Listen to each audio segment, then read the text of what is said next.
Hey there, everybody, and welcome to the Doctors of Running podcast, where we, a group of doctors of physical therapy, discuss the art and science of running and the stuff that we put on our feet. Today at the round table, we have the founder of Doctors of Running, Dr. Matthew Klein. We have Dr. David Salas, and we have myself. I'm Nathan Brown, and we have had some fiery chats going on in our private group chats about disagreements about lots of things, which means that we needed to pull out another this or that episode. So we're going to be pitting different ideas against each other, as well as different shoes against each other, and forcing us to pick between one and the other. We may end up agreeing on a lot of stuff, but I think it's interesting why we choose what we do. But before we get into the this or that part of this episode, we do want to talk about what is in for testing and what we've got on our feet. So this is the in for testing segment. This is fueled by Skratch Labs. If you're looking for some sort of in-run fueling or recovery options, you can get a lot of hydration and nutrition stuff from Skratch. They make some great things. So let's talk about what we've got on our feet. Who wants to go first?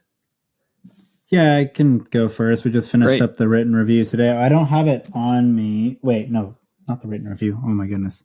Silly me.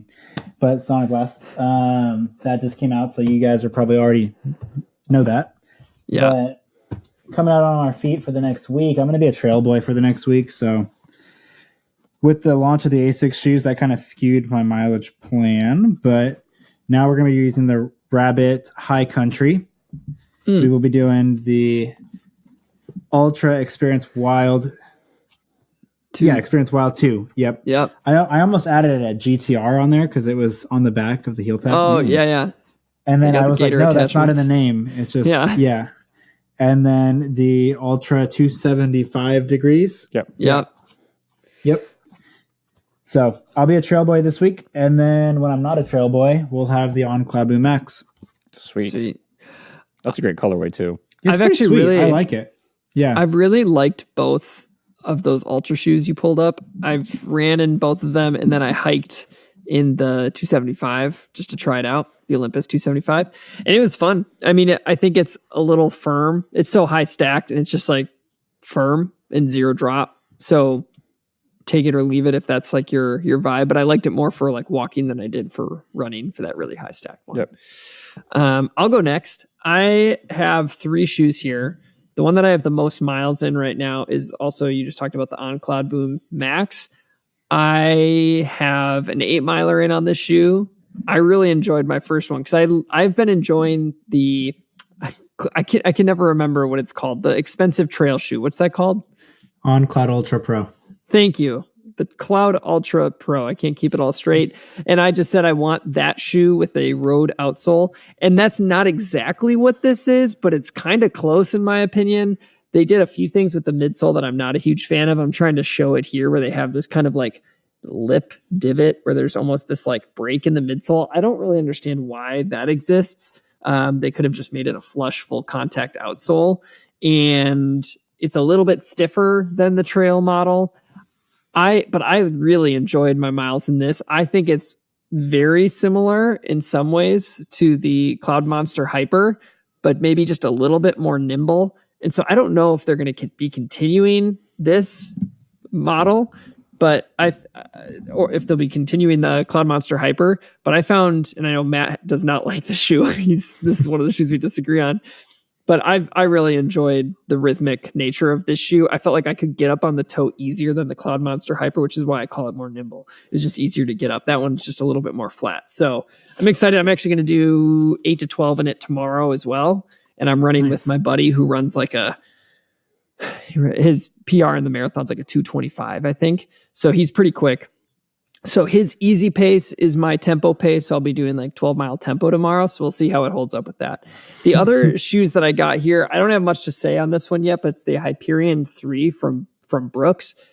I took a little bit of a jaunt in it. The upper is pretty snug, like lower volume, but it has a little bit of stretch to it. I overall like the feel of the midsole. It's definitely a firmer, but kind of mini pop to it. But I think people who want a pretty grounded experience will probably like this. I'm excited to get more miles in it, but the shaping looks nice. The foam feels like it's almost there. Like it's almost what I want to run in, but it's still just a little bit too firm for me. But excited to get miles in. I like the tongue on it too. I think the tongue is pretty nice. It's gusseted, stretchy. It's a good time.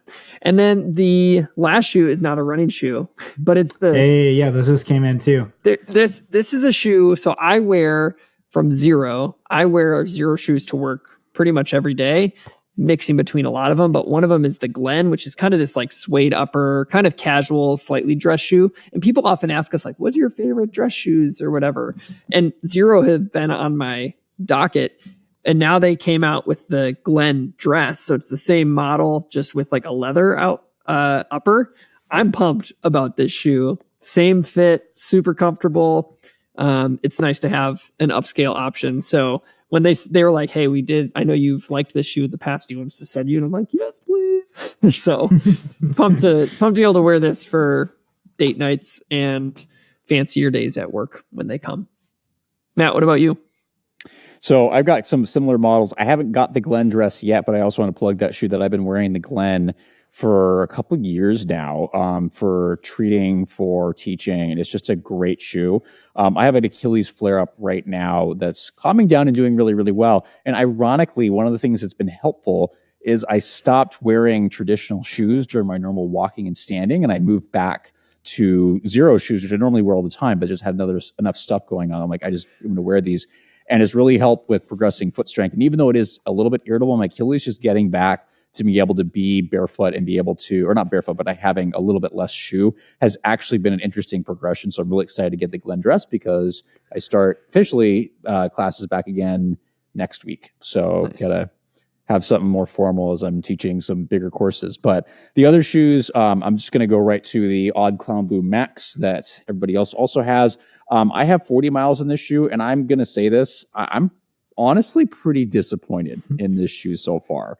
I agree. Nathan hit it on the head that like, if you land farther forward, it's great. It's got a smoother transition, but despite the heel bevel, which like looks like it should be good, the rear foot is so stiff and clunky. Like I was like looking at this going, how can this be so stiff? It should have a good transition, but it's just the rear foot has really not worked for me.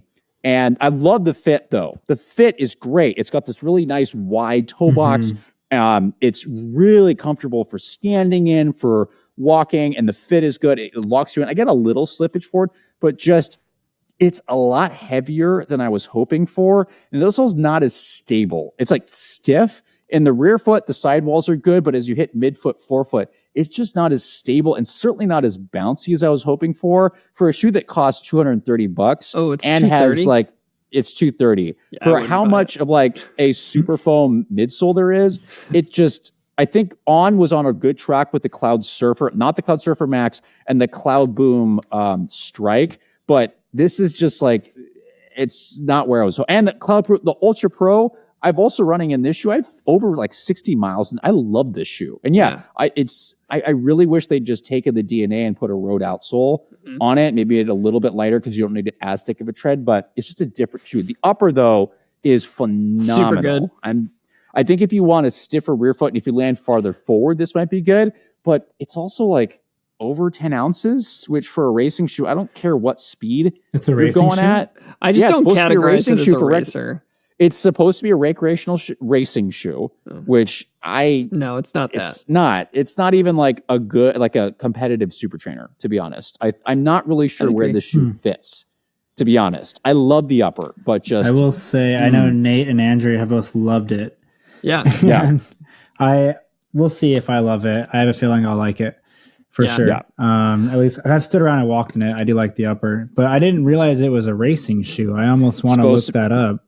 Hence the Cloud Boom, title. So I think, Matt, for you, one of the things is the flaring on this shoe. That's is very true. Bigger laterally than it is medially in the rear foot. Yep. So I think that's where you're getting some of that clunkiness, and especially with exactly where you land, you're going right into that lateral flare. So I think it depends on where you land in terms of what you'll feel. Yep. I would agree. This doesn't feel like a shoe I'd pull out for racing if I was a recreational runner. If I was thinking just to be like comfortable and rhythmic, maybe yes. There's a lot of shoes that are cheaper than $230 that I would go to before this shoe from a value standpoint, but that's the On tax in some ways. Like On is going to put their price on it, and that's what On is. Doesn't mean that I am a fan of that, and I wouldn't buy it on my own. I've said the same thing about the Cloud Monster Hyper, which David and I have argued about in the past when it came to value. So, but I like the experience of running in it, but that price tag I don't. Yeah. Do you have any others? I will say, so I pulled it up on their website, and this is the direct summary. So it is a super shoe made for marathon runners of all levels with responsive max cushioning to help you reach the finish line. Nope. So yeah, not a super shoe. I didn't realize that was actually the goal. I thought it was just a super trainer, like a premium shoe. I did do a workout in it. I survived. It was not pleasant, but just kind of a heavier shoe that I think, as Nathan said, getting into like a rhythm, if you're doing a longer effort and you land a little farther forward, I think might be a good, okay option if you've got money to burn and you need a wider fit. But the wider fit, again, does great. So other shoes, we're going to talk probably a little bit about this, but I've also got the ASICS Megablast, that I'm running in. I'm really enjoying the shoe. This is what I really hoped the Superblast 2 was going to be, but wasn't quite there. Really enjoy my miles, very versatile. I think I've almost got 40-50 on it. Outsole's holding up really, really well. The cushioning is good. Not as soft as I expected. And the last one I pulled up I talked about this for a couple times, but man, I'm still loving this shoe. My wife raced a trail race up at the Cloud Boom Ultra, Cloud Ultra. Yeah, what is it called? Cloud Ultra, the Cloud Ultra Pro. Yeah, and just for the listeners. I was doing some stuff at altitude. Actually, for once, had a rare chance to run without the stroller, and it was great climbing. I really didn't expect the outsole to hold on that well, and I would say for super technical stuff, this is not the greatest option, but for like smoother trails or just mild technicality, it's great. It's so comfortable. And the name Ultra really does do well. The uppers, again, wider. It just rolls really nicely. It's not mushy, but it's not firm. It just sits very well in the middle.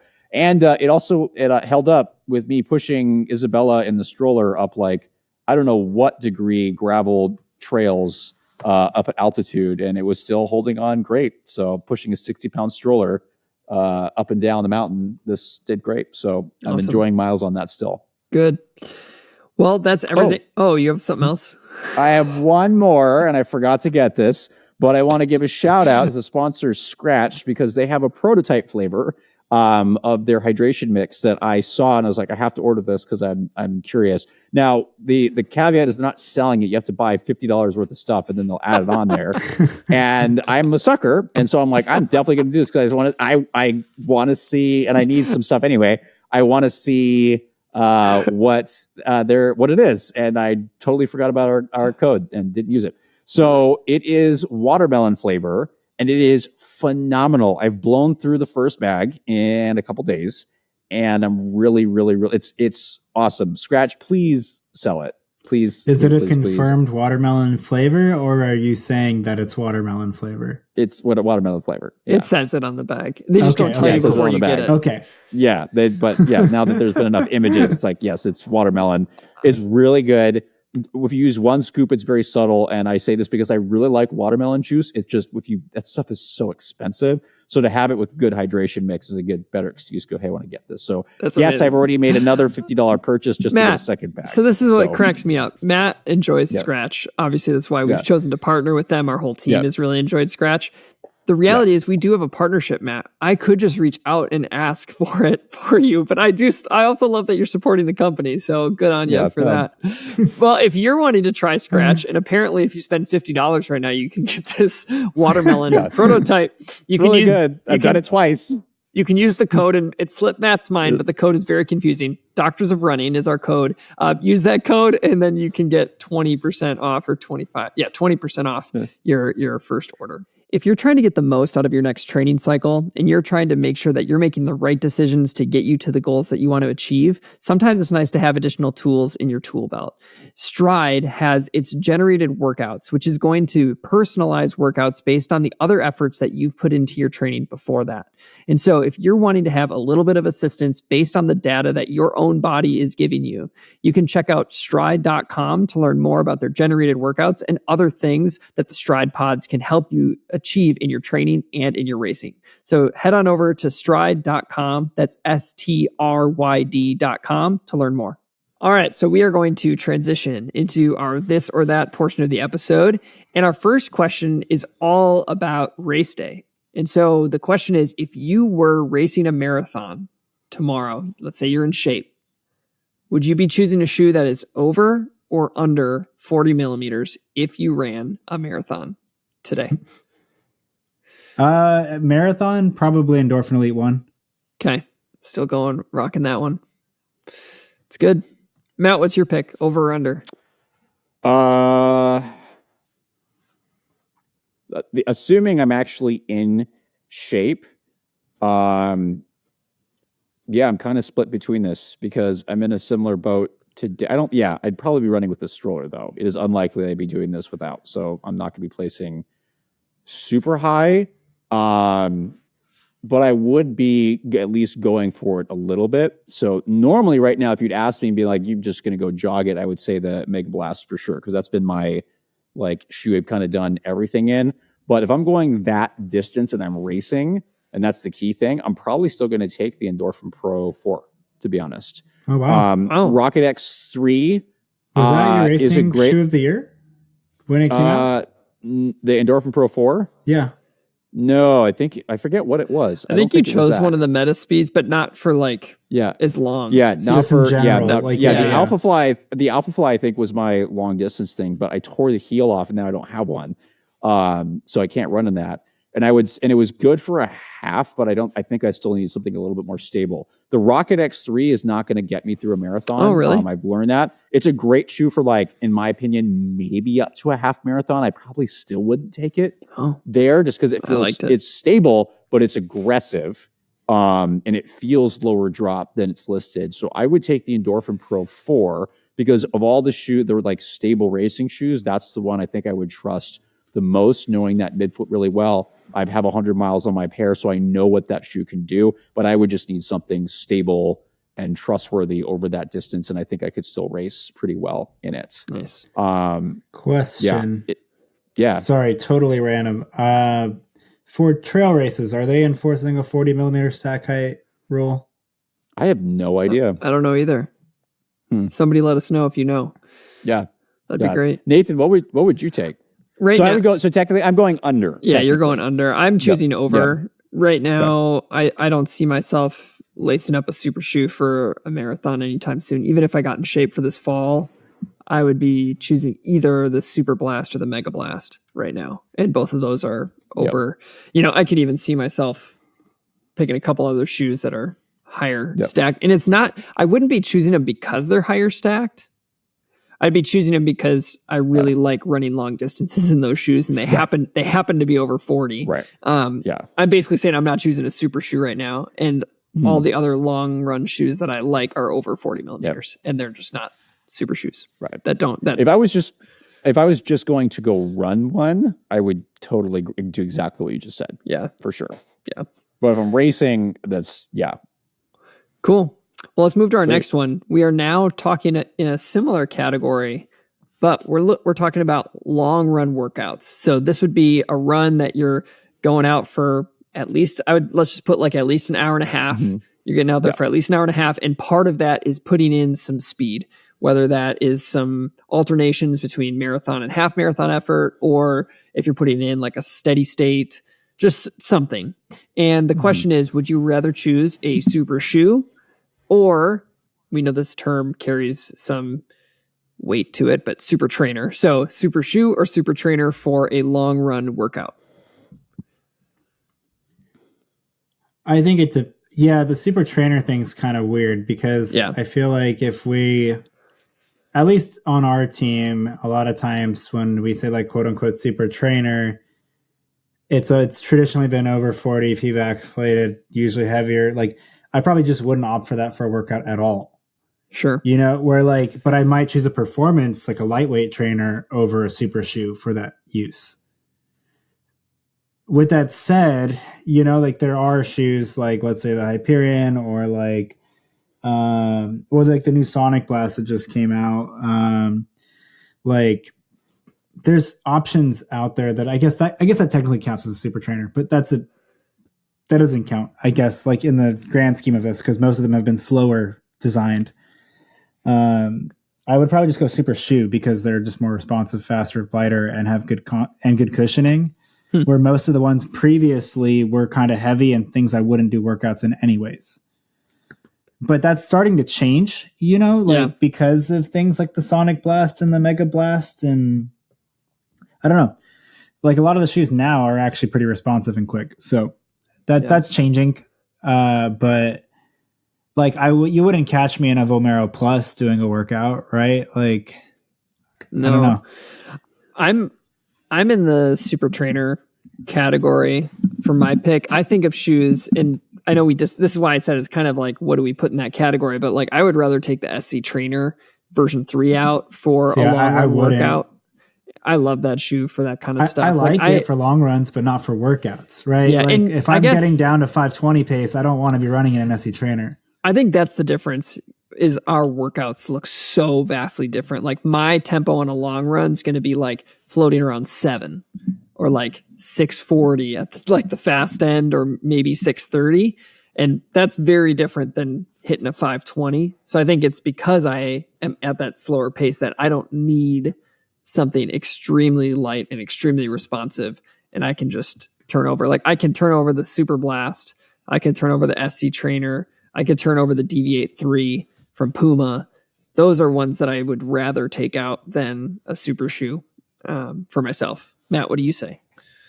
I'm going to definitely go with Super Trainer because I've actually been doing this where I have been avoiding racing shoes, super racers for a week or so now, just because of a couple irritations and injuries that have flared up.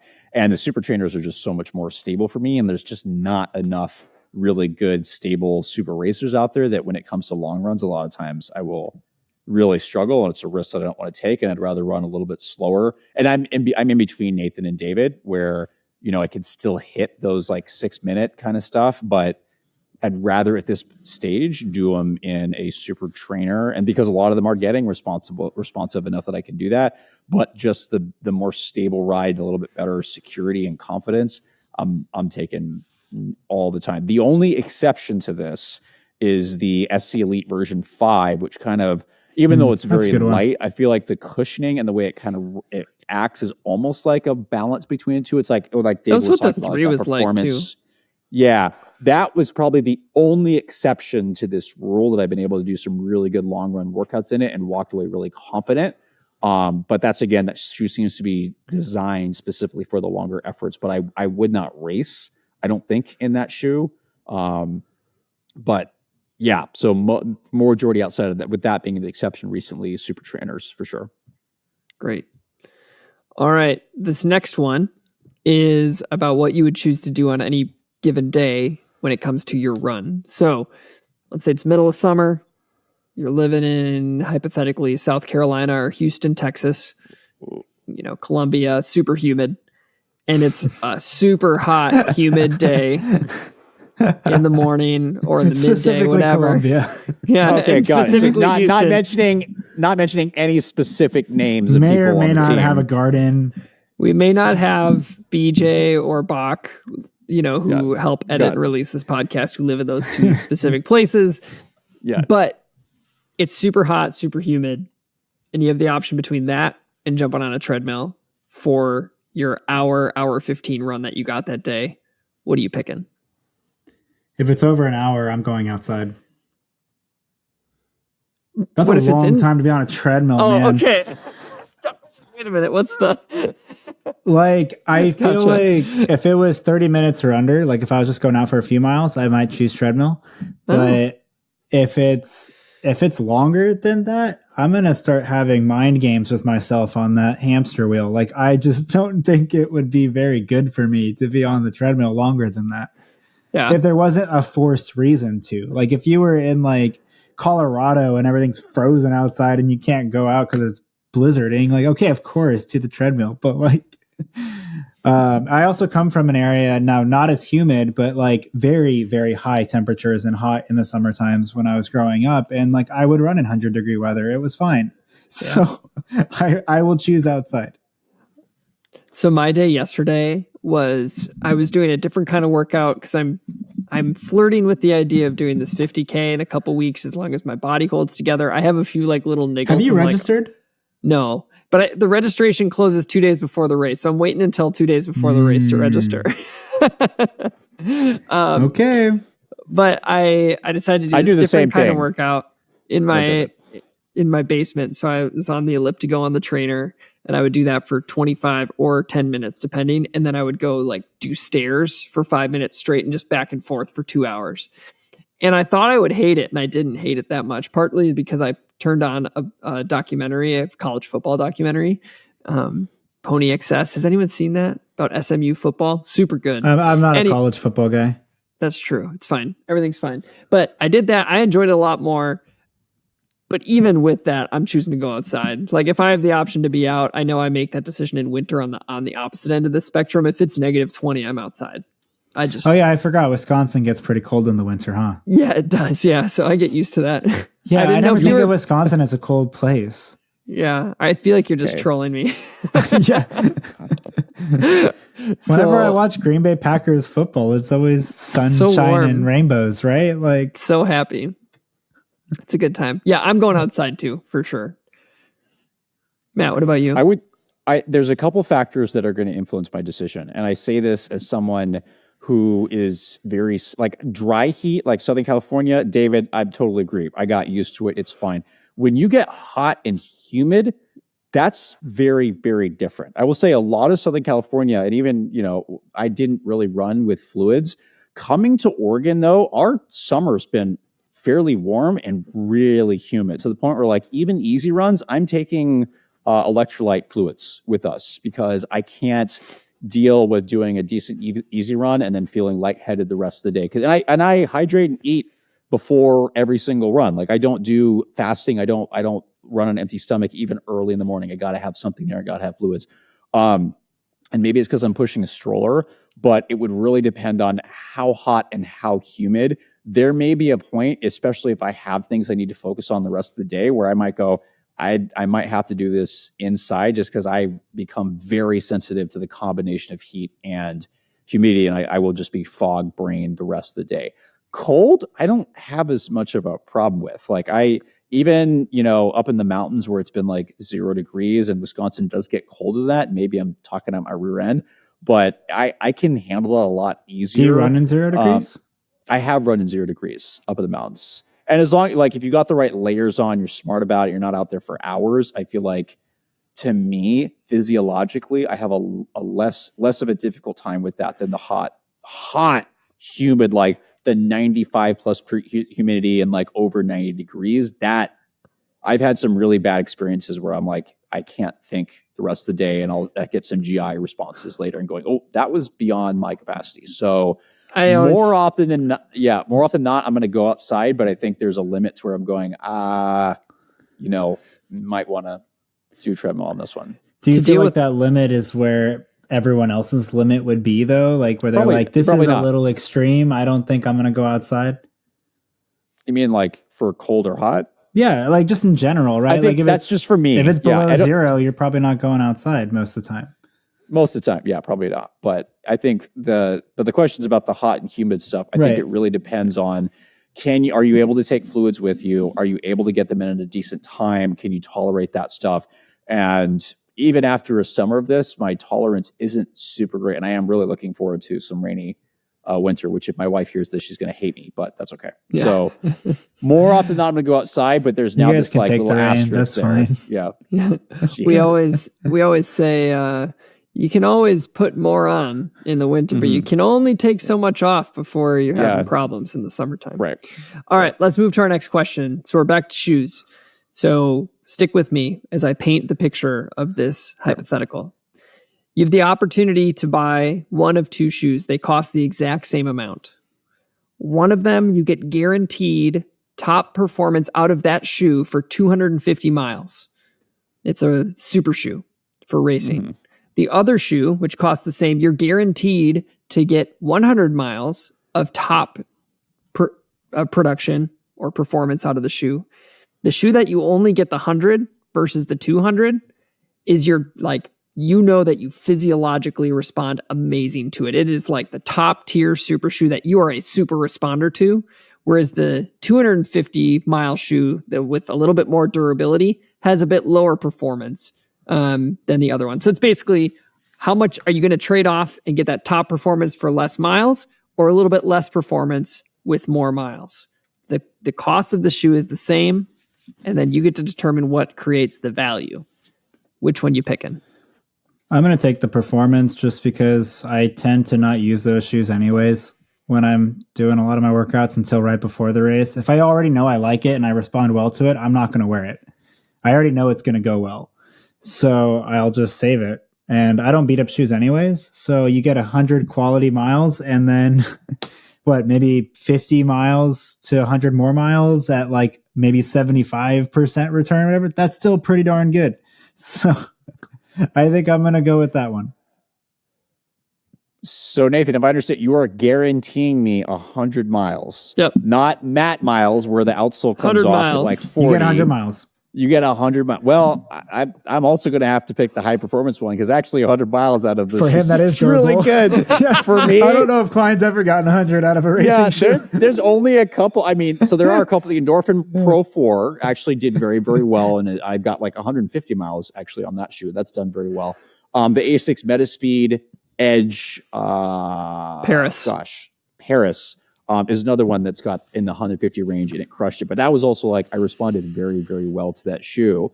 Cloud Boom Strike survived that far, but a lot of other shoes have not even come close. So I would say if I can get 100 miles out of a high performance shoe, for me, this is biased, but that's actually pretty good. Now, if I'm not in a top performance shape, I'm probably going to take, and if I wasn't lucky enough to have a lot of stuff to test and a lot of stuff come through here, I actually might take the 250 one just from the longevity, because these things are getting like the cost they're expensive, is just out of control. But I think being in the fortunate position that we are, I'm going to probably take for being more performance minded, I'm going to take the 100 mile because that actually sounds pretty good. Yeah. Even with the cost in consideration, I think like I'm still performance. Right. Because I just don't wear them that much. Right. So like that's 4 marathons worth roughly. Right. Like I'm not, it's going to take a minute for me to get that anyways. So what if it was 50? Like what if it was 50 versus 150? Well, I will say first, I'm on the other side. So I should say I'm easily getting 250 miles out of a shoe that's pretty good for me. I mean, like for me, that's like over twice the value. And I think it's because I'm not trying to hit anything. Like the closest thing I could think of for why would I pay more for that guaranteed performance boost, and it would be qualifying for Boston, which I haven't done, and I think is kind of a long shot for me in general. But what if you did? But that's because like the one thing, and I was like, I don't think I would want the scales to tip because of the shoe. So I would rather take over double. Yeah. I would rather take over double, get my money's really worth. Out of the shoe, because I'm still getting some benefit. So I'd go that way. But y'all need to think about the 50 versus 250, I guess. Basically, or 50 versus 150. I feel like if it's 250, if it's 50 versus 250, I'm going to go 250. Yeah. Well, if it's 50 versus 150, I'm picking 150. Yeah, because 50 is not very far. Because I've had too many shoes that blow out at like 30, 40, 50 miles. I'm like, it's really disappointing. Yeah. And I don't care how fast. I think 100's good. 100's great. Yeah, I think 100's good. But that's probably the tipping point there, where it's like, hilarious. I'm definitely taking the 100. But if it's 50, especially with how much these cost these days, I don't know if I could bite. You know, Nathan, I'm actually going to change my answer. Right now, I'm going 250. And why is that? I'm in the same boat where I'm enjoying my running right now, and I don't have any goals. My goals the last several years has been to support my wife with whatever she's training for, and right now it's just surviving, pushing the stroller. And if I can get a race and survive, I'm happy. Like I raced the Bowerman 5K a couple weeks ago and got crushed by another stroller dad, and I was just like, I'm just happy to be out here and to still be able to do this. So yeah, I think if we didn't have what we had, it would be the 250 mile, because and you wouldn't mind another 15 seconds off that 5K. Nah. I'm just That would have beat the other day. trolling. This is Matt's didn't run coping that well strategy. anyway. This is his coping Yeah. strategy. Yeah. He's like, I mean, I the don't question's care. about I don't performance. care You know, about it. I don't just care kidding. either. Right now, I haven't raced since what, November? Like, I'm all not really hypotheticals. racing right now. Like, All right. and if anything, it's be very recreational. But if the question is for performance, I still lean performance. It's great.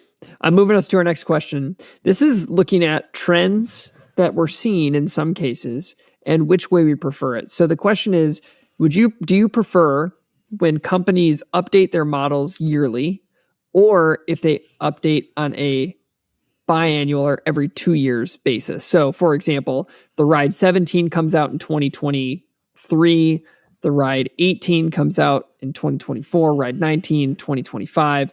Do you prefer that yearly update, or you have a year in between before companies send their update? Can I cheat on this one? Ooh, you get one mulligan. Sure, go for it. One mulligan. I don't know. Mulligan is the wrong term, but you get a mulligan. Do y'all know what a mulligan is?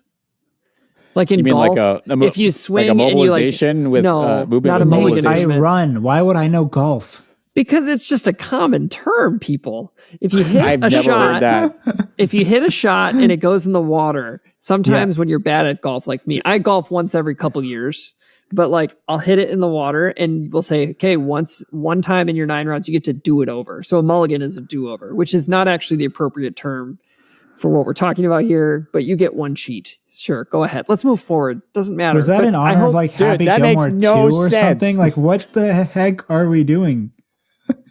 people? Sorry, Nathan. That doesn't make, I can't believe y'all don't know what a mulligan is. I hope that people back me up on this.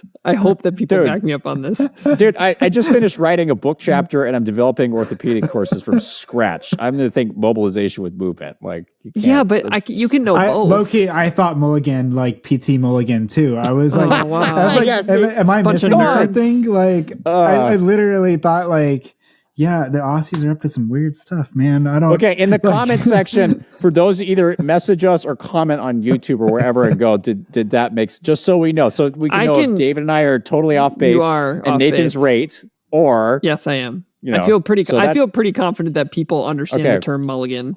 I would say Let's- at least easily more than 50% of people. okay, but- if you made it this far, just comment below. Yearly updates or biannual updates? Oh, but do I get my cheat? Yeah, you get your cheat. I don't mind annual updates as long as they're actual updates. Like, I feel like as long as it's like a true update and they're moving forward and this is like, okay, this is a step up from the previous version, then yeah, go for it. But a lot of times they just roll out a tiny minimal change that Upper really change. isn't that. Yeah. And it's not always the most noticeable. I mean, some of them have been, if it truly is, and it's like, let's say it's an upper change, but it entirely changes the experience underfoot, then sure.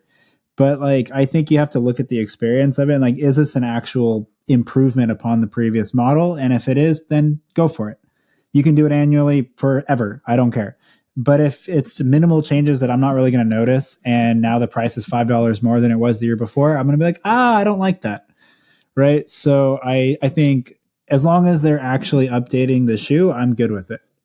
So whether it's year, 2 years, I think in most situations, I'm probably going to lean 2 so that they actually update it. But I'm not gonna cheat, so I'll pick my answer, and I'm gonna say every 2 years. He's and just mad about the mulligan comment. That's what it is. I'll That's say what it every is. 2 years for a few reasons. One is the same that you were saying, David. I think it gives the development teams time to create a change that's important for the shoe. That doesn't mean overhauls every 2 years. I don't think that would be a good pattern. I think that you need shoes that stay consistent. But actually, I don't know what I'm about to say to be true, but in my mind, it would make sense that you could have a lot more sustainable development processes when it comes to 2 years, because you won't just flood the market with a bunch of new shoes and then have a bunch hanging over. So maybe there's a chance to understand the buying habits and source the shoe to market in a way that they know it's going to sell. That would be my hope, is that you're be able to be more sustainable with the production side of the footwear if you're waiting on a 2-year cycle and you're not just pumping the market with new shoes all the time.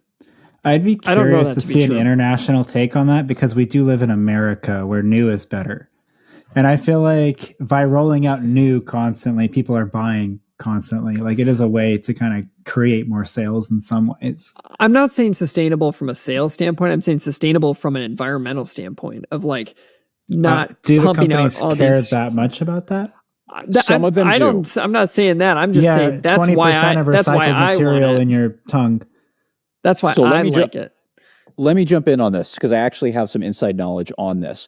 So if you're a large company like Nike, Adidas, a lot of times they don't always care because they have so much revenue and stuff. They can sometimes roll out things every year. But if you notice, a lot of them are not, right? They're not giving you, oh, we're exactly going to update this in a year. If you look at a lot of the racing models and even some of the trainers, it's not a consistent every year process because to develop a shoe takes a lot of time. And you can see what happens sometimes when it's rushed and think they haven't gotten through and they're just trying to get something to market.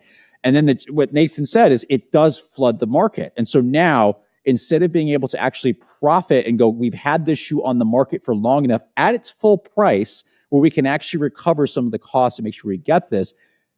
What ends up happening is you put the new model out, the old one has to go on sale. Like this is something that ASICs kind of like with the racing models, people have been really annoyed about where like a lot of the racing models from ASICs, even the old version doesn't go on sale, right? Even though and they're coming out pretty much yearly. Some of the other stuff, they don't because they want to recuperate some of the costs. And if anybody from ASICs wants to tell me I'm wrong, fine. But I know firsthand from talking to a couple other companies, and I'm not going to mention the names, is they actually are struggling with this, where when they put out the new model, there's a lot of hype from influencers and the few people that actually can put out full price stuff. But most people, the majority of sales are happening once the new model comes out and that one goes on sale. That's when the majority of people are buying it, especially in today's market where this stuff is so expensive. And then life's not cheap, right? If you are able to afford a mortgage, it's taking you out. You know, rent is really expensive, groceries are really expensive, childcare is expensive. So people are having to cut back on consuming, or at least be a lot smarter about it. And the companies confirm most of the sales of a product are not happening when it first comes out or the first little bit. It's happening when it goes on sale because people are smarter. And I would argue that I would say the two, even though what that would mean for us is that we would have less stuff to review, which because we do this, because we all want people to make better decisions about what they put on their feet. We do this on the side. This is not our main business. I totally agree that a 2-year cycle would be good if the companies would take time to really go, let's make sure that what we're about to put out that's at full price is really good. We've gotten the time to do our research to go, do we need to have an update? What does that update need to look like? Have we really taken the time to get people out there and get miles on them and not just get the initial impressions that most like influencer stuff and the initial hype will happen, but can we take the time for long-term reviews to really settle and go, where do we want to go? Because that stuff, it takes time and you cannot rush it. And we've seen what happens when you rush stuff. All of a sudden you get a mid-year release going, wait, didn't that just come out? Oh, you guys didn't produce what you wanted. And if you just waited and done, maybe that would have been different. But maybe throwing stuff out to get a little hype model would have been great. And there's a whole other industry, there's a whole other concept of the marketing that I don't understand. I'm sure there's timing and marketing and like periods that you need to do. But I think these shoes take 3 to 5 years to develop if you're going to do it really well. So like where we're talking about right now, let's talk Megablast, right? This shoe's been in development for 3 to 5 years, right? They've been talking about this. And if you talk to a lot of developers, they're going to go, oh, that just came out? That hasn't been out for 3 years? Like, because they're now working on projects 3 years from now. So I totally agree with you guys that I think 2 years fine, because if it means that the product that's coming out is a true improvement, it's not just on a small upper update that's now full price. I think that's a better option, unless you can prove to me that there's something that I don't know, that things are now fast enough that yearly can see the updates that are necessary. But I'm seeing a lot of companies move away from the yearly stuff. And I think there's a reason, because both making enough money from the shoes as well as like, do we have time to actually develop it the way we want? Yeah. Is just how it goes. And to not flood, warehouses, because you see a bunch of these larger companies go, where do we put this product? Now we have to pay to actually store it while the new stuff comes in. We got to get rid of the stuff, and that bleeding money. So unless you can write that off in a way, I don't know. All right, here we go. We're going to the next one. We're going into sorry. That was too much. It's great. We're going into some shoe questions. This is just buying one or the other. That's all it is. So these are shoes that are just coming out. So we are just going to continue to talk about them a little bit because we're all testing them right now. This or that, Megablast or Superblast? Oh, Megablast, hands down. Hands down. It is. Sorry. Go ahead. Should I rant again? Heel transitions better, right? There's not as much of that posterior flare, and the bounce in midsole just transitions better. Upper fit is better. It's still a little snug, but it's not as like tapered as the Superblast, which have killed. I my disagree. Feet. So very much disagree with that. The Superblast 2, I did not like the forefoot fit. I like the Megablast fit, the ride, and the transition a lot better. Now, the Superblast does get better after like 75, 80 miles, but the tapering of the toe box is so much less, and the midsole is just a little bit bouncier that the Megablast is such a better option. But I only have 50 miles on these, so we're gonna have to see how the outsole hangs on and everything else. So far, Megablast. David, what do you think? I'm gonna go Megablast, but for different reasons. Forefoot's a little bit wider. It's nice. I think it's a little bit more spacious. So those that had kind of problems with the narrow toe box of the Superblast, Nathan, the volume's like lower. a normal, the volume's lower. I didn't. Nathan has narrower foot, right? I don't know. I'll speak my piece later. The volume's a little bit lower. The upper feels a little bit more performance oriented on the Megablast, a little bit more than it probably should, in my personal opinion. I did kind of an A/B test of the Megablast, Sonicblast, and Superblast next to each other, just in my parking lot over here, but before we recorded today. And I'm like, the lockdown, it is a good lockdown. It's a nice upper. I have nothing bad to say about it, but it feels like it's a little faster than they kind of meant it to be. And that tongue's a little thin. The laces bite a little bit. It's not problematic. It's still in the acceptable range. I love how you're like, you chose this shoe and you're saying all the things that you don't like about it. But what I do like about it is I think the heel transition's better. I felt like the Superblast was a little bit shanky when it came off of that heel. And then cushioning was great. It was kind of like that firm, just structured bounce that you would get out of the Superblast. And it was great for long mileage. I feel like you still kind of get that in the Megablast, where it's just a little bit more compliant and that heel's a little bit more, it just transitions a little bit better. I don't think it's rockered any more than the other one. I think the foam just compresses a little bit more. And so it just feels like that transition's a little smoother, like it lines up better with the rocker they already have. And then that forefoot, it's just a little bit more lively. I think not that the Superblast wasn't, it just felt very, I don't know. It felt like my easy long run day shoe. However, the Megablast still feels like that easy long run day shoe that can just pick it up a little bit more and just has a little bit more life to it. And so it's a little bit more compliant. I don't know. It still feels Superblast adjacent to me. I think they are different, but I feel like you probably could have justified Megablast being a Superblast 3. I do feel that way. I know that they feel like they're separate lines, but Megablast is really nice, and I do think it improves upon the Superblast 2. I know it's not Superblast 3. And I know, to my knowledge, they're not going to discontinue the line. I think there will be a Superblast 3. There will be. But I think the Megablast is better. I think there's a couple things that I'm like, I don't know if this fully aligns with the goals, but I like the shoe. If I'm comparing those two shoes, I think, especially at the same price point, which they roughly are. They're not. They're $25 different. Wait, is it? Oh, it's $225, 200? Yep. For some reason, I thought Superblast was $225. I don't know why. It used to be. Yeah, they brought it down. Started as $225. Okay. Yeah, but for the $25, I'm going to go Megablast. I think it is nicer in most ways. Even the fit's nicer. So fit transition, it's nice. I like the Megablast. I'm going to go Megablast. It's going to be a nice long run, easy day shoe that can turn it up a little bit. I don't know if I'd choose it for workouts personally, but I wasn't choosing the Superblast for workouts. So, but I could probably go a little bit faster in the Megablast than I could go in the Superblast.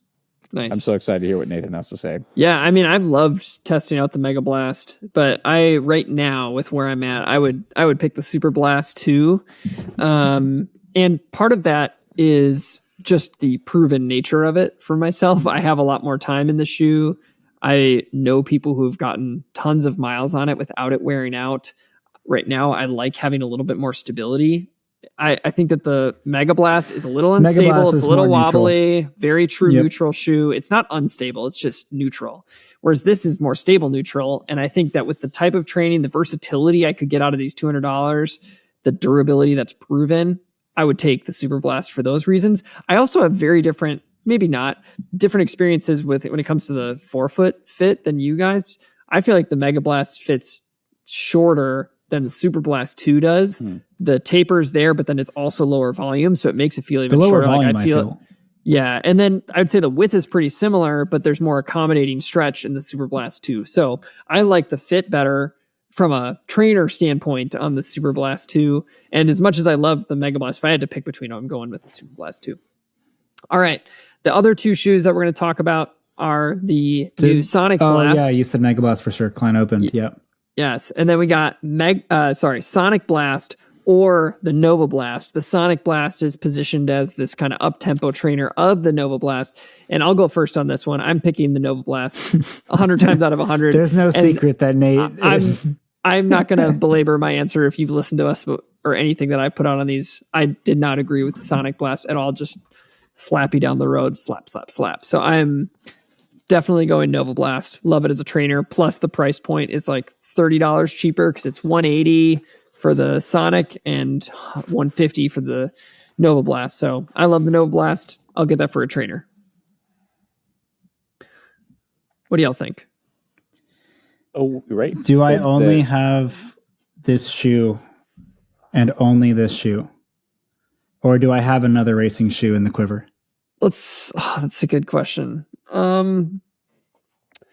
Let's say this is the only shoe you got. If it's the only shoe I got, we're going with the Sonicblast, baby. It's so much faster on the forefoot. I love the forefoot. On the forefoot. Great. That's a key term right there. Yes. The heel could be better, but if I was to race a 5K to half Toe to spring's full, terrible. like for an up-tempo long run, like I actually really like the Sonicblast. The heel could be better. It's not as good at easy paces. It can be a little shanky, kind of how I described the Superblast 2. Even more so, I think. It's about the same stack, but there's that 3/4 length plate and that midfoot's really stiff. Even though it's a P-Bax plate, there's still a good amount of stiffness in there. So if you're transitioning well over that heel midfoot and then rolling off that forefoot, it's a great shoe. I think it's fun. I actually really like the fit. Yeah, forefoot's great. I love it. For those that like the kind of toe spring, lively, bouncy forefoot, it's got that. The heel just could be better at easier paces. Now, assuming I don't have another racing shoe in the quiver, I do think the Novablast is a little smoother at daily paces. I think it's more balanced. I feel like you can do a little bit of everything, but I can settle into easy paces much easier. But I only have one shoe that I can choose from, and if I want to race and I want to race seriously, I think the magic out of the forefoot of this is quite lively. I think I've took it at paces that I have no business running in right now, and it was very fun. So for that reason, I'm going to go Sonicblast. I know Klein's answer ahead of time. I'm curious to know what you think I'm going to answer. The heel counter is horrible. Novablast. I was able to run 4 miles finally in this shoe this morning. Oh, okay. There we go. We made it past one block. When we first got this, my Achilles insertion was so flared up I could barely walk in this shoe. It's better enough now that I was actually able to run in it. And yeah, I totally agree that like the transition midfoot forward is really good. It's when you want to pick up, it can do training miles when you want to pick up the pace. Heel wasn't terrible for me in terms of the transition. It's also not great because if you can see this, the bevel's actually like angled medially just slightly, and there's a little bit more flare laterally. So normally I don't like that, but for whatever reason, it was transitioning pretty well that over a shorter run, it didn't bug me. And then when I did a stride just to see what would happen, because I knew we were going to talk about this, it was quite fun. So this is definitely something that as my heel tolerates things, I'm going to get some workouts on this and just see what happens as I continue to, I guess I can't say avoid super shoes just because we don't really have any to test right now. And also I'm trying to stay out of them for the moment because of their aggressiveness. The Novablast is a really good shoe. This thing lasted a while for me. I know there's some very different commentary on how long Flightful and Blast Max last for different people. Normally, I don't like this midsole. A lot of the shoes that have Flightful and Blast Max have been like a meh for me, like the Glide Ride Max. But this shoe, from a training perspective, did very well. It is way more comfortable, but I can't run quick in this shoe. So if I was only going to choose, I think at the moment, based on my heel, it would be Novablast. If I'm healthier and doing the variety of paces that I would, it would be the Sonicblast. But just like the rest of you, I just have some reservations about the Sonicblast because I just think there's some things that need to be fixed. Yeah, I think the heel could be my better. 100% vote. Yeah, the heel could be better, toes. but there's potential for that to be shoe of the year. There's I think, there's a potential. It's not quite there, but I think Sonicblast 2, maybe. I wrote this in my review about the Sonicblast. It's a shoe that's $180. So if I think of other shoes that are $180, two come to mind: SC Trainer version 3 and the Endorphin Speed 5 or whatever they're on. I haven't even tested the newest model. 5 is, but I can't imagine that it's... I haven't run in the 5, but... I have. But this is more way, responsive than the 4, though.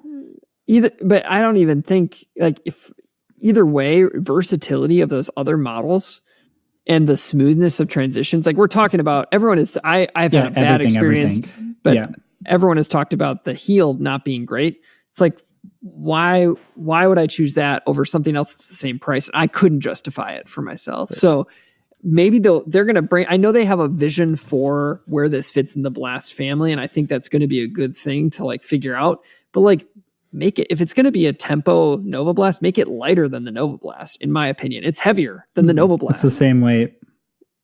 Yeah, it feels spec-wise the same way. Make it lighter. Make it lighter. And then you got to smoothen things out. It's got, I think that they want to do something good with it, and I just don't think it's there yet. But I think the vision will be there, and ASICS knows how to figure things out. Okay, I got one more question for you. It's one more hypothetical situation. You have to choose one of the two companies that will live, and the other of these two companies will cease to exist in 5 years from now. Jesus. So you got to choose one that you want and that you believe is going to like continue to put out the good stuff in 5 years from now. And the other one's going to go into oblivion and be done. And those two companies are Brooks and Hoka. So you have to pick either Brooks or Hoka as the one that stays and the other one goes. Who are you picking? Crickets. I can't believe that's even a question. Come on, man. It's just running shoes. It's a hypothetical.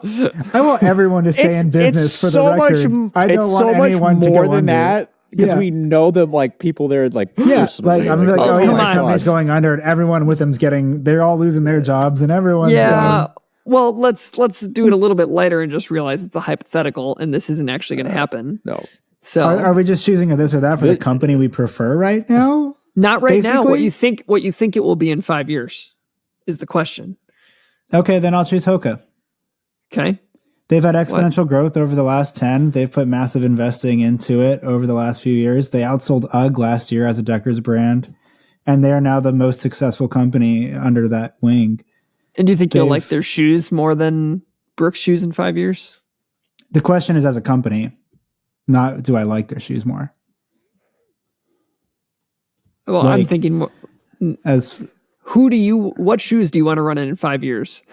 This isn't that complicated of a question. I thought you were just saying as a company, who would I like to see in 5 years? No, do you want to run in Brooks shoes or Hoka shoes in 5 years from now? More crickets. It's interesting that you've asked about two of the more. I like one of the top. Yeah. Oh, both very highly productive. They're both grossing a lot. Right. You know, I like what Brooks is doing, but I think,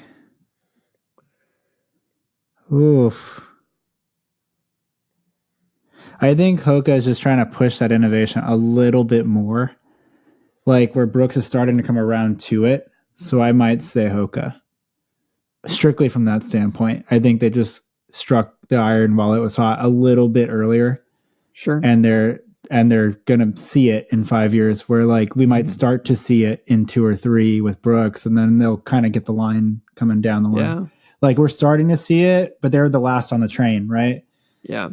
It's good stuff. There's nothing wrong with it. I actually really like a lot of the Brooks stuff coming out right now, but right. Brooks is, how can I say this? Brooks is the new Mizuno, where they're taking a little bit with they're more cautious now. They take a little bit longer to get on some, like P-back shoes. Now they're starting to drop them, which is great. We're seeing some interesting things. They're not perfect. And I think within you see a couple of years, you're going to get there. Whereas Mizuno is now the wild card. I have no idea what's going to happen. Like I will say a review is going to drop of this, but before this comes out, but the Wave Rider, have you two running this? Yeah. This is insane.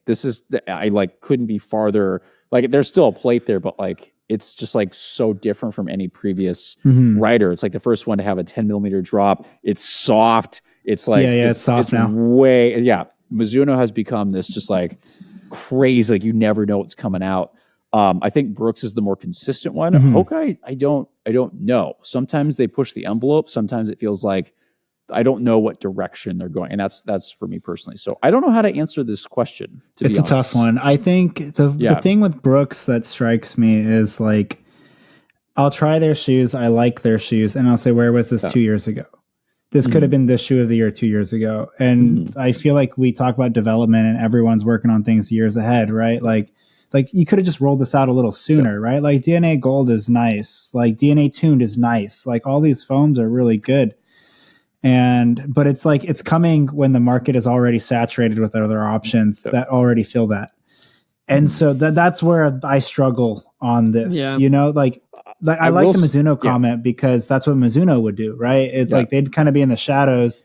Yeah. Everyone already has a product out there. And then they're like, oh, here's this, by the way, but it'd be really good. And you know that it'd be consistent and reliable. And I do feel like Brooks is consistent and reliable. Yep. They are the new consistent. It's also to give them credit, like Hoka is more of a wild card now. You really don't know what's going to come out. And sometimes like, oh, this is a great foam. And sometimes it's like, you guys, come on. Like it's 2025 and you have these resources. Brooks, I think, has a very different approach to running where they do have a performance division and I know who's in charge of that. And I have very high hopes for what we're seeing and what we're going to see. But I think their focus is very much they're really going into the injury prevention space. They're trying to understand the whole runner. And some of the research they're doing is really, really cool. And that might be why I'm a little bit biased. But I think just the focuses are so different. I don't think I'm not trying to be defensive and not answer this question because I know we clearly we want them to stay in business, both of them. Yeah, please. Yes. Me too. I don't know. I hate this question. I can't answer it because they're going in such different directions. I think it'd be different if they were like neck and neck. They're like, we seem to have the same, but I don't think they have the same focus. And that's not a bad thing. I think they do have the same focus though. Like think about when you go to like, and I don't really go to Walmart, but like if you go to Walmart, people are going to be walking in Brooks or Hoka. Yeah. That's like what people are in. So in that sense, I think they're very similar because they both make shoes that extend far beyond the running circles. Like people are like, I need a shoe that's good for my feet. Yeah, exactly. Their actual running market is not nearly as large as the like else. Walking everything else. Yeah, I agree. So I think that's why I wanted to put them against each other in this. It's like, who do we think is going to take the step for running? For me, I think the answer is relatively simple because I have not agreed with a lot of the performance shoes for either company. Like Hyperion Max 3 didn't work for me. Pretty much any of the other Brooks racing shoes, like the Cielo X1 didn't work for me. Skyward X didn't really work for me, which isn't like a performance shoe, but it's their like kind of higher stack, like put everything in a little shoe. It's not little. The Rocket X2 didn't work for me, but the Rocket X3, as I talked about recently, like really clicked for me. So because of that, and because I like the Clifton for training, although I had the Clifton 10, I didn't like quite as much as the Clifton 9. I think I'm going to go Hoka because I think that they're going to stay consistent with their trainers that I like. And the Speed Goat. I love the Speed Goat in wide for trail running. But I think they have the opportunity to put out some performance stuff that I may end up enjoying because I've had a taste of a couple things that have worked foam-wise. but the foams for Brooks just haven't worked for me yet. So if I think about it from that standpoint of like what my preferences have been, like it just hasn't quite been there for me because it's just been too firm, not quite lively enough from Brooks. Whereas the Hoka stuff, even when it's made for the masses, feels more runnable than the Brooks stuff for me. So that's where I lean. Also hoping that they both stay in business, everyone will keep their jobs, and that they both thrive as long with everyone else. But I think too, like you said, with the performance side of it too, I feel like in 5 years, when you look at a shoe lineup, you're probably going to be saying, wow, like probably more on the Hoka side than on the Brooks side. Right. Just based on the trends that they've been doing things. Right. I do think that Hoka is a little bit better, well-rounded in terms of it's not, for me, it's not the top company when I'm looking for performance stuff, to be honest, but they are making stuff that's like, okay, great. There's a little something for everyone here. And I kind of see where this is going. And you guys, not always with some of their trainers, but a lot of for sure, their performance shoes, like they're using the foams that they really need to. And I say that as the CLX 1 2.0 did not work for me at all, but Andrea loves it. And the Rocket X3 is doing good. I think, Brooks they actually have to it's an interesting decision about where they go as a company, just because they are, from a foam perspective, a little bit behind, where they are just getting into DNA Gold. And it's good. I really like DNA Gold. It feels very much like the OG Piba foams out there. But I think some of their training shoes, they need to up the ante. But I also kind of understand what they don't, because the fact that so many people are buying them and it's reliable. for walking and other components like that, and especially for slower running, where some of the foams may not work. And I love the glycerin. Yeah, they just need to keep the Brooks Ghost and Glycerin in their world, and then just play with the Hyperion line. Like you have some opportunity. Yeah, just go full mad scientist on the Hyperion line. Yeah, play with it. This is still a little bit wild. This is like my experience with this is the Ghost. I'm sorry. The new Ghost. That's an interesting colorway. I didn't even know that was a Ghost. The Ghost 17 was a wild departure. So I'd love to talk to the team at Brooks and go, this is wildly different than the prior versions. Like for me, even though it wasn't that lighter, it was snappy, it was responsive. Even the foams, it's still DNA loft. But whatever they did with this, it was a much faster shoe. It's a little too lower volume for me, which is also very odd. Yeah, it's odd for Brooks. So it was a lower volume. I have a feeling that we're about to see some really massive changes. And again, it's because of people that I know who are there and that just got hired a couple of years ago. So I'm expecting their stuff to come out right now. But I'd be really curious to talk with their marketing team and go, how has this just came out, so probably need another year. But how did the general public respond to such a massive change? It's kind of like what happened with the Kiana right now, where it's so different than the prior versions. I'm like, I like it, but how are consumers responding to it? So I still don't have an answer. There's differences in each one, and I am not a market analyst, so I don't know which is going to be more successful. And I always wonder about our narrow lens sometimes as running shoe reviewers. If we're seeing the whole picture. So we're definitely not. That's for sure. Yeah, we're not. And it is we don't. Not even close. We're not even close to seeing the full picture. But and we're gonna wrap things up. I have one final thing to say. But before I say that final thing, if you want to reach out to us and chat with us at all, you can reach out to doctorsofrunning@gmail.com. Or if you have thoughts for us about the episode and you're watching on YouTube, you can comment below and we'll do our best to interact with you when we can and when we get around to it. But the last thing and the final word that I need to say before I stop this is, it's Kayano.